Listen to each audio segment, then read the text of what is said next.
3 hari ke depan yang di mana potensi cuaca ekstrim ini masih dapat terjadi Ya. dengan curah hujan yang sangat tinggi dan potensinya sangat tinggi ya. Wilayah Aceh sebagian besar, kemudian wilayah Sumatera Utara, Sumatera Barat, kemudian sebagian wilayah Riau dan wilayah Sumatera Barat tentunya ini masih jadi concern. Kemudian wilayah Kepulauan Bangka Belitung, Jawa Barat juga potensi hujan intensitas lebat di beberapa wilayah, sebagian wilayah masih dapat terjadi.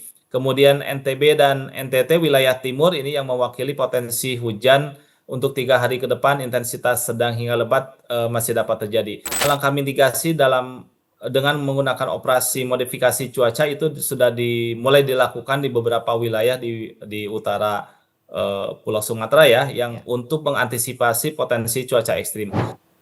Ya, tentunya kami terkait dengan potensi cuaca ekstrim yang bisa terjadi, memberikan rekomendasi kesiapsiagaan gitu ya, meningkatkan kewaspadaan terhadap potensi banjir, banjir pesisir atau rob, kemudian tanah longsor serta pohon tumbang akibat angin kencang. Kemudian kami rekomendasikan untuk mengoptimalkan sistem peringatan dini dan memastikan jalur evakuasi serta infrastruktur kritis tetap berfungsi dengan baik.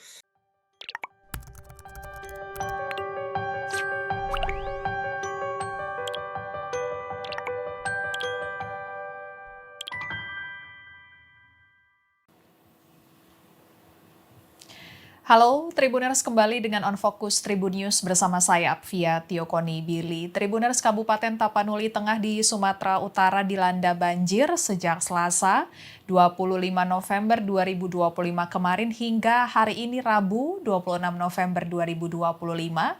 Selain banjir, terjadi juga longsor di sejumlah titik. Data terbaru, sebanyak 13 warga meninggal dunia saat banjir bandang di 3 desa, yakni di Garoga, Huta Godang. Kemudian terdapat juga lebih dari 30 orang yang mengalami luka berat maupun luka ringan. Akses menuju wilayah Tapanuli Tengah pun terputus, di antaranya jalan dari Tarutung menuju Tapanuli Tengah ada longsor 6 titik dan Badan Meteorologi, Klimatologi dan Geofisika BMKG memperkirakan bahwa sejumlah kawasan di Sumatera Utara pada hari ini masih berpotensi dilanda cuaca buruk.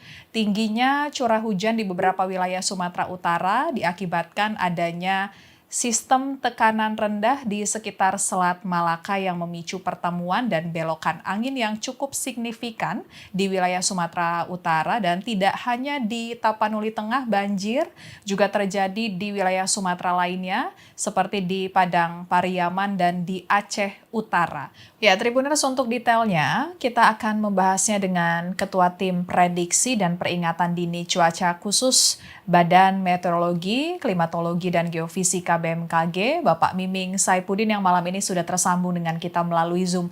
Halo, selamat malam Pak Miming. Selamat malam, Mbak. Baik Pak, ini di wilayah Sumatera, beberapa wilayah di Sumatera terjadi banjir dan juga longsor. Ini informasi yang kita terima, terkhusus ada di Tapanuli Tengah, kemudian ada di Aceh Utara dan juga Padang Pariaman. Apakah memang sudah ada prediksi cuaca ekstrim yang bakal terjadi khususnya di Pulau Sumatera, Pak? Iya, jadi memang betul sekali dalam beberapa hari terakhir ini ada eskalasi atau peningkatan potensi cuaca ekstrim ya, Ya. terutama di sebagian besar wilayah Sumatera bagian utara yang meliput bagian tengah dan ke utara gitu ya, yang meliputi Aceh, kemudian Sumatera Utara, Sumatera Barat juga termasuk, dan Riau serta sebagian wilayah lainnya gitu kan di wilayah Sumatera bagian tengah ke utara. Nah, eskalasi ini terjadi memang beberapa hari terakhir dan kami juga memantau terjadinya bencana-bencana hidrometeorologi di beberapa wilayah ya, mulai dari banjir, banjir bandang, kemudian longsor di beberapa wilayah. Ini cukup signifikan dan ini kelihatannya memang dipicu oleh adanya dinamika atmosfer yang hari ini yang sangat intens gitu ya. Di mana sejak tanggal 21 November itu kan kita memonitor adanya bibit siklon 95B yang berposisi di wilayah Selat Malaka. Pada saat itu kita prediksikan bahwa hingga tadi pagi ya kita prediksikan ternyata bibit siklon 95B ini berkembang menjadi siklon tropis senior gitu ya, yang dimana kita prediksikan ini masuk ke daratan wilayah Aceh bagian timur, terutama di wilayah Lok Semawe dan sekitarnya. Nah, perkembangan ini tentunya menimbulkan eskalasi potensi bencana juga di beberapa wilayah, terutama yang paling terdampak itu adalah di wilayah Provinsi Aceh, terutama di bagian timur gitu ya, kemudian bagian tengah dan bagian timur, di wilayah Sumatera Utara, dan secara tidak langsung juga ini berdampak kepada wilayah lain seperti Sumatera Barat, termasuk wilayah Padang, Tapanuli Tengah, kemudian sebagian wilayah Riau, terutama di wilayah Riau bagian utara. Nah, potensi cuaca ekstrim sebagai dampak daripada perkembangan bibit siklon 95B menjadi siklon tropis senior ini cukup beragam. Artinya ada yang curah hujannya hingga ekstrim, kemudian hujan sedang hingga lebat di sebagian wilayah gitu. Tetapi secara umum bahwa potensi tersebut memang cukup luas dampaknya, terutama di wilayah-wilayah sebagian besar Aceh dan sebagian besar wilayah Sumatera Utara. Sehingga kalau kita amati, potensi ini masih bisa berkembang paling tidak hingga 3 hari ke depan, karena kami memonitor bahwa siklon tropis senior yang awalnya itu tumbuh dari bibit siklon 95B ini dalam paling tidak dalam 2 hari ke depan ini masih konsisten gitu ya, seperti di wilayah tersebut, kemungkinannya seperti itu, sehingga dampak terhadap potensi cuaca ekstrim yang bisa berdampak kepada potensi bencana hidrometeorologi di wilayah Sumatera Utara ini tetap harus waspada paling tidak hingga 3 hari ke depan. Seperti itu Mbak gambarannya. Oke, baik, Pak. Kemudian ini potensinya akan hujan, angin, atau seperti apa, Pak? Iya, kalau potensi hujan atau potensi cuaca ekstrim yang terjadi itu umumnya adalah hujan lebat gitu ya.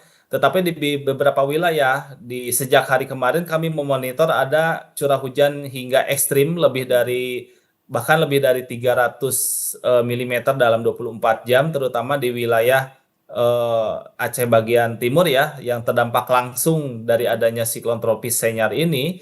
Kemudian di beberapa wilayah hujan intensitas sedang hingga lebat, terutama di wilayah Aceh bagian utara, kemudian di wilayah Sumatera Barat juga umumnya seperti itu, tetapi beragam dampaknya itu juga bermacam itu. Artinya di wilayah pesisir potensi banjir disertai dengan adanya rob itu juga bisa terjadi, terutama di wilayah pesisir timur gitu ya. Kemudian banjir bandang dan genangan yang tinggi di beberapa wilayah juga ini harus diwaspadai seperti itu. Oke, baik Pak. Kemudian bisa dijelaskan nggak Pak, kenapa bibit siklon tropis ini terjadi? Apakah memang sesuai prediksi atau terjadi anomali dan perubahan, Pak? Ya, jadi dari awal pertumbuhan bibit siklon tropis senior ini awal tumbuhnya itu adalah dalam bentuk bibit siklon, yaitu bibit siklon tropis 95B yang kita monitor tumbuh di wilayah Malaka, Selat Malaka gitu ya. Ya. Kemudian dia berkembang bergerak ke arah wilayah barat memasuki wilayah daratan Aceh bagian timur. Nah, kemudian ini memang adalah kondisi yang cukup sangat jarang terjadi ya, pertumbuhan siklon di wilayah utara tersebut. Dan ini juga bisa dikatakan sebagai salah satu anomali di mana pertumbuhan siklon ini cukup dekat juga ke wilayah ekuatorial. Hal ini kenapa bisa terjadi? Karena secara dinamika atmosfer ini diperkuat juga adanya adanya faktor dinamika atmosfer lain, seperti misalkan MJO, Madden-Julian Oscillation, kemudian ada Kelvin wave gelombang Kelvin yang kita monitor, di mana fenomena-fenomena atmosfer yang terbentuk tersebut ini bisa memperkuat sirkulasi konvektivitas yang secara meteorologis ini bisa memperkuat terjadinya pembentukan siklon seperti itu. Jadi memang kenapa bisa terjadi di wilayah Aceh dan sekitarnya, karena saat ini kami memonitor bahwa adanya faktor MJO, Madden-Julian Oscillation, kemudian Kelvin wave di wilayah tersebut ini turut memperkuat pola-pola konvektif, kemudian konvergensi dan memperkuat juga pertumbuhan siklon tersebut. Seperti itu.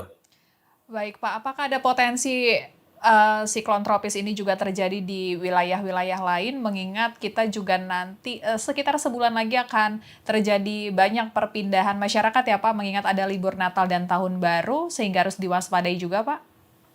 Ya, untuk saat ini sebenarnya tidak hanya siklon tropis Senior yang tumbuh di wilayah, sekitar wilayah, Selat Malaka, Timur Aceh ya, tetapi di wilayah Filipina juga adanya siklon tropis Koto yang memang cukup berpengaruh terhadap kondisi maritim atau gelombang di wilayah, utara.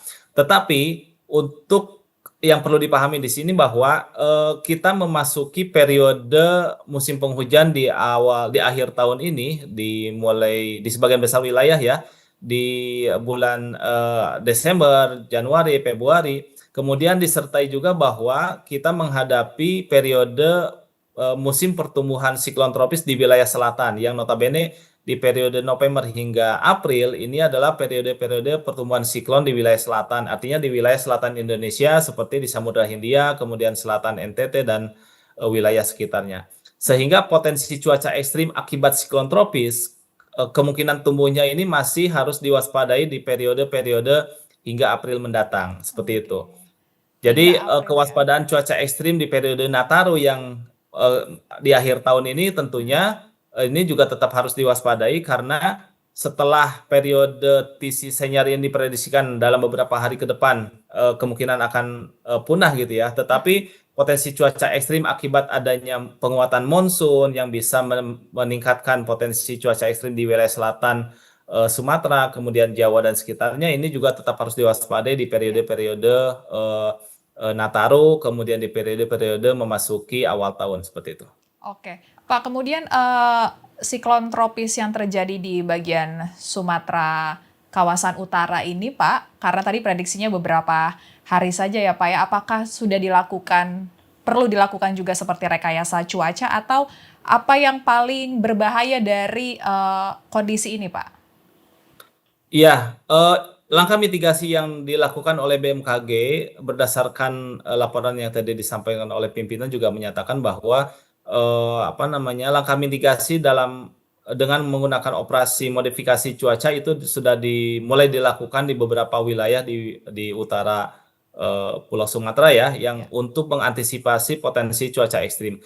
Tetapi yang apa namanya langkah-langkah lain yang tentunya harus dilakukan tidak hanya itu gitu ya dari sisi stakeholder juga kita koordinasi dengan sangat masif dengan BNPB kemudian dengan BPBD wilayah daerah untuk meningkatkan kesiapsiagaan menghadapi potensi cuaca ekstrim yang bisa meningkatkan potensi-potensi bencana hidrometeorologi tersebut. Mmm. Jadi antisipasi yang kita lakukan peringatan dini dari BMKG yang disampaikan ini tentunya sudah dikoordinasikan di level nasional hingga level daerah untuk mengantisipasi potensi-potensi bencana lanjutan, seperti itu. Oke, baik, Pak Miming. Kemudian, Pak, mungkin ada yang juga sedang menjadi perhatian BMKG yang bisa disampaikan kepada masyarakat wilayah-wilayah mana saja yang mungkin di 3 hari ke depan juga yang harus cuacanya tuh jadi perhatian gitu, Pak? Baik, untuk 3 hari ke depan yang di mana potensi cuaca ekstrim ini masih dapat terjadi Ya. dengan curah hujan yang sangat tinggi dan apa namanya potensinya sangat tinggi ya. Wilayah Aceh sebagian besar, kemudian wilayah Sumatera Utara, Sumatera Barat ini masih juga menjadi concern untuk 3 hari ke depan. Kemudian sebagian wilayah Riau dan wilayah Sumatera Barat tentunya ini masih jadi concern. Kemudian wilayah Kepulauan Bangka Belitung, Jawa Barat juga potensi hujan intensitas lebat di beberapa wilayah, sebagian wilayah masih dapat terjadi. Kemudian NTB dan NTT wilayah timur ini yang mewakili potensi hujan untuk 3 hari ke depan intensitas sedang hingga lebat masih dapat terjadi. Sedangkan untuk wilayah lainnya umumnya masih cukup kondusif dalam beberapa hari ke depan. Tetapi peningkatan atau eskalasi di periode 4 hari hingga 7 hari ke depan ini kemungkinan masih dapat terjadi di sebagian wilayah. Demikian, Mbak. Baik, terakhir Pak, himbauan kepada masyarakat terkait dengan cuaca ekstrim yang saat ini terjadi, Pak? Ya, tentunya kami terkait dengan potensi cuaca ekstrim yang bisa terjadi memberikan rekomendasi kesiapsiagaan gitu ya. meningkatkan kewaspadaan terhadap potensi banjir, banjir pesisir atau rob, kemudian tanah longsor serta pohon tumbang akibat angin kencang. Kemudian kami rekomendasikan untuk mengoptimalkan sistem peringatan dini dan memastikan jalur evakuasi serta infrastruktur kritis tetap berfungsi dengan baik. Kemudian yang paling penting adalah koordinasi aktif dengan instansi, ini juga yang sangat penting untuk meningkatkan respon cepat. Kemudian bagi wilayah-wilayah yang terdampak di perairan, bagi nelayan dan para pelaku transportasi laut, ini juga kewaspadaan di laut juga harus ditingkatkan. Kemudian memperhatikan tentunya yang paling penting juga memperhatikan informasi kondisi maritim terbaru dari BMKG sebelum beroperasi, kemudian memantau setiap peringatan dini dari BMKG. Dan yang paling penting adalah masyarakat diminta tetap tenang, namun tetap waspada juga terhadap potensi hujan lebat cuaca ekstrim ini. Kemudian tetap mengikuti informasi resmi BMKG dan salah satu yang paling penting juga adalah tidak mudah percaya ketika ada hoax yang bisa atau belum terverifikasi kebenarannya. Jadi pastikan mendapatkan informasi dari institusi yang valid informasinya. Demikian, Mbak. Baik, terima kasih Pak Miming Saifuddin selaku Ketua Tim Prediksi dan Peringatan Dini Cuaca Khusus BMKG terkait dengan informasi dan imbauannya ya Pak ya. Semoga Baik, Tribuners terima yang kasih. menyaksikan juga bisa mempersiapkan kondisi tubuh, kondisi perjalanan juga, mengingat tadi Pak Miming Saifuddin menjelaskan ada beberapa titik yang masih berpotensi untuk dilanda cuaca ekstrim. Kalau begitu saya Fia Tiokoni Billy pamit undur diri. Untuk berita terupdate lainnya dapat Anda saksikan di kanal YouTube Tribun News. Sampai jumpa.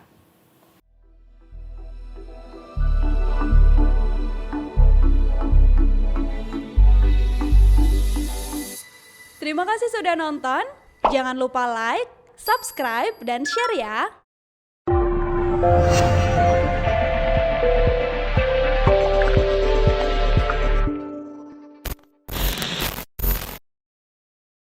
Download Tribun X sekarang.